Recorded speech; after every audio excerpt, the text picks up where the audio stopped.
YCP నేతలు తమ పదవులకు రాజీనామా చేసిన తర్వాతే టీడీపీలో చేర్చుకుంటామన్నారు గంటా శ్రీనివాసరావు.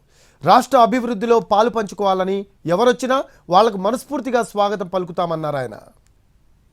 వాళ్ళందరూ కూడా ముందు వాళ్ళ పదవులకి పార్టీకి రాజీనామాలు చేస్తున్నారు.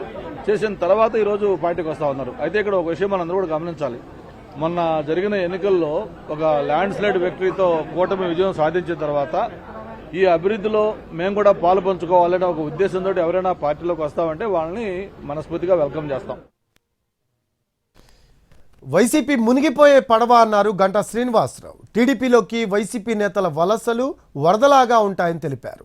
వైసీపీ నేతలు తమ పదవులకు రాజీనామా చేసిన తర్వాతే టీడీపీలో చేర్చుకుంటామని అధినేత చంద్రబాబు స్పష్టంగా చెప్పారు అన్నారు గంటా శ్రీనివాసరావు.